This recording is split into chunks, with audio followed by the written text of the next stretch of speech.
செம டேஸ்ட்டாக இருக்குது சுட்டி, செமையாக இருக்குது, வேறு லெவல். நீங்களும் இந்த மாதிரி வீட்டில் ட்ரை பண்ணி பாருங்கள். Hi, welcome to Chuttis official.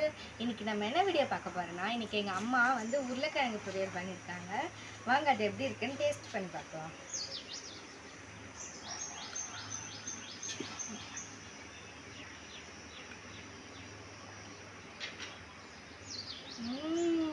செம்ம டேஸ்ட்டாக இருக்குது. நீங்களும் இதை உங்கள் வீட்டில் செஞ்சு பாருங்கள். இந்த உருளைக்கிழங்கு எங்கள் அம்மா எப்படி செஞ்சான்றதை இந்த வீடியோக்குள்ளே பார்க்கலாம் வாங்க. நாம் இன்றைக்கி என்ன வீடியோ பார்க்க போகிறோன்னா, குழந்தைங்கள்லேருந்து பெரியவங்க வரைக்கும் எல்லாருக்கும் ரொம்ப ரொம்ப பிடிச்ச ஒரு டிஷ்ஷு தாங்க பார்க்க போகிறோம். அது வேறு ஒன்றும் இல்லைங்க, உருளைக்கிழங்கு வறுவல் தாங்க பார்க்க போகிறோம். இந்த மாதிரி நீங்கள் செஞ்சு கொடுத்தீங்கன்னா குழந்தைங்க ரொம்ப விரும்பி சாப்பிடுவாங்க. அதுக்கு நான் உருளைக்கிழங்க ஒரு 3 அவிச்சு எடுத்து வச்சுருக்கேங்க. அவிச்சு வச்ச கிழங்க இந்த மாதிரி பொடிசாக கட் பண்ணி வச்சுருக்கேன். கட் பண்ணி வச்ச உருளைக்கிழங்குல ஒரு டீஸ்பூன் அளவுக்கு மஞ்சள் தூள் போட்டுக்கலாம். தேவையான அளவு உப்பு போட்டுக்கலாம். நம்ம காரத்துக்கு ஏற்ற மிளகாத்தூள் போட்டுக்கலாம்.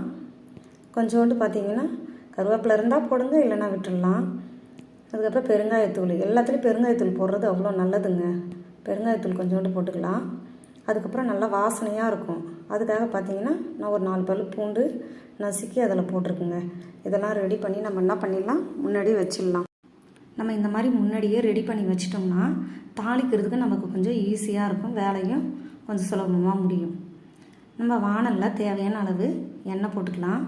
அதுக்கப்புறம் எண்ணெய் சூடானதுக்கப்புறம் கடுகு போட்டு அது பொரிஞ்சு வரும்போது சீரகம் போட்டுக்கலாம். சீரகம் போட்டு கொஞ்சம் நல்லா செவந்து வரும். செவந்து வெடித்து வரும் பாருங்கள். அந்த டைமில் நம்ம வச்சுருக்க இந்த உருளைக்கிழங்கு எல்லாம் மசாலாலாம் ரெடி பண்ணி வச்சுருக்கோம்ல, அதை எடுத்து வானலில் கொட்டி லைட்டாக கிண்ட ஆரம்பிச்சிக்கலாம். ரொம்ப போட்டு தொழவ தேவையில்ல, லைட்டாக ஒரு மீடியமில் வச்சு கொஞ்சம் நல்லா கிளறி விட்டுக்கலாம். அந்த உப்பு, மஞ்சத்தூள், இந்த மிளகாய்த்தூளும் நல்லா மிக்ஸ் ஆகிற வரைக்கும் லைட்டாக இது பண்ணிடலாம். ஒரு 5 நிமிஷம் போதுங்க. அப்படியே ஒரு 2 நிமிஷத்துக்கு ஒரு வாட்டி கிளறி விட்டிங்கன்னா போதும். சும்மா பார்க்கவே அட்டகாசமாக இருக்குங்க. குழந்தைங்களுக்கு லஞ்சுக்கு வச்சு அனுப்பிச்சிங்கன்னா குழந்தைங்க அவ்வளோ விரும்பி சாப்பிடுவாங்கங்க. நல்லா டேஸ்ட்டாக இருக்கும். இந்த மாதிரி செஞ்சு கொடுத்து பாருங்கள், சூப்பராக இருக்குங்க. பாருங்கள், நம்ம உருளைக்கிழங்கு அவிச்சு வச்சதுனால இதை ஃப்ரை பண்ணுறதுக்கும் கொஞ்சம் ஈஸியாக இருக்குது. பார்த்திங்கன்னா ஒன்றோட ஒன்று ஒட்டவே இல்லை பாருங்கள். நல்லா அழகாக சூப்பராக இருக்குது, பார்க்கவே கலர்ஃபுல்லாக. குழந்தைங்க என்ன பண்ணுவாங்க, பார்த்து தான் சாப்பிட்ணுன்னு தோணும். இந்த மாதிரி உருளைக்கிழங்கு செய்கிறீங்கல்ல, இது செய்கிற அன்றைக்கி நீங்கள் கீரைக்கு கொடுக்கலாம், தயிர் சாதத்துக்கு கொடுக்கலாம், லெமன் சாதத்துக்கு கொடுக்கலாம், சாம்பார் சாதம் எல்லாத்துக்கும் கொடுக்கலாங்க. சூப்பராக இருக்கும், நல்ல சூப்பரான சைட் டிஷ் இது. பாருங்கள், நல்லா இதுவாகிடுச்சு, ரெடி ஆகிடுச்சு. நம்ம லைட்டாக கொத்தமல்லி தழையை தூவி விட்டு சும்மா பாருங்கள். சும்மா பார்க்கவே எப்படி பாருங்கள், சிக்கன் வறுத்து வச்ச மாதிரி இருக்குங்களா பார்க்கவே. நானும் என்னோடய குழந்தைங்களுக்கு அடிக்கடி இந்த மாதிரி செஞ்சு கொடுப்பேங்க. அவங்க ரொம்ப விரும்பி சாப்பிடுவாங்க. இந்த உருளைக்கிழங்கு பார்த்திங்கன்னா அதிகமாக பசங்க என்ன பண்ணுவாங்க, தயிர் சாதத்துக்கு கொடுங்கம்மான்னு கேட்பாங்க ஸ்கூலுக்கு.